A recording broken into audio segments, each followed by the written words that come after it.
नमस्कार, मी गौरी सूर्यवंशी. एस मराठीमध्ये आपलं स्वागत. वळूया आजच्या बातमीकडे. महाड विधानसभा मतदारसंघात निवडणुकीची रंगत वाढली आहे. महायुतीतील आमदार भरत गोगावले यांनी महाडमध्ये आपल्या जोरदार प्रचाराची सुरुवात केली आहे. मंत्रिपदाशिवाय महाडमध्ये परतणार नाही अशी ठाम भूमिका त्यांनी यावेळी मांडली आहे.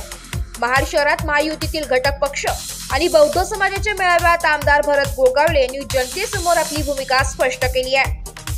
निवडणुका आल्या की सगळेच येतात, पण मी असा आमदार आहे जो 12 महिने 30 दिवस आणि 24 तास लोकांमध्ये वावरतो. मी कधीच न दिसणारा आमदार नाही. ज्यांनी 5 वर्षे आमदारकी भोगली त्यांनी समाजासाठी काय केले हे लोकांना विचारावे लागेल. गोगावले यांनी आपल्या कार्याचा उल्लेख करताना सांगितले की वाडी तेथे बौद्ध विहार उभारणे हा त्यांचा संकल्प आहे. मागील 50 वर्षात जे शक्य झाले नाही ते आपण करून दाखवल्याचा त्यांचा दावा आहे. माझा उद्देश आहे प्रत्येक वाडीत बौद्ध विहार उभा करणे. मागील 50 वर्षात ज्यांना जमले नाही ते मी केले आहे. महाडच्या राजकीय वातावरणाला गती देणाऱ्या या मेळाव्यानंतर मतदारांची दिशा कुठे झुकते हे पाहणे महत्त्वाचे ठरणार आहे. आमदार भरत गोगावले यांच्या आक्रमक भूमिकेमुळे महाडची निवडणूक अधिकच चुरशीची होणार आहे. त्यांचा मंत्रिपदाशिवाय परतणार नाही हा निर्धार कार्यकर्त्यांमध्ये नवीन ऊर्जा निर्माण करत आहे.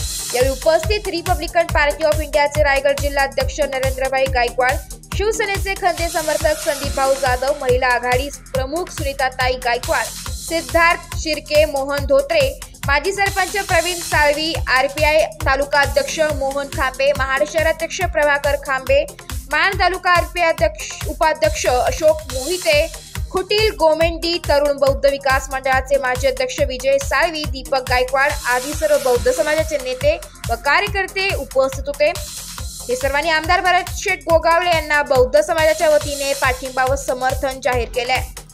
एस मराठी न्यूज साठी प्रतिनिधी देश लोखंडे, महाड. अशाच नवीन ताज्या घडामोडी जाणून घेण्यासाठी आमच्या एस मराठी न्यूज चॅनेलला लाईक करा, शेअर करा, सबस्क्राईब करा आणि बेल आयकॉनला क्लिक करायला विसरू नका.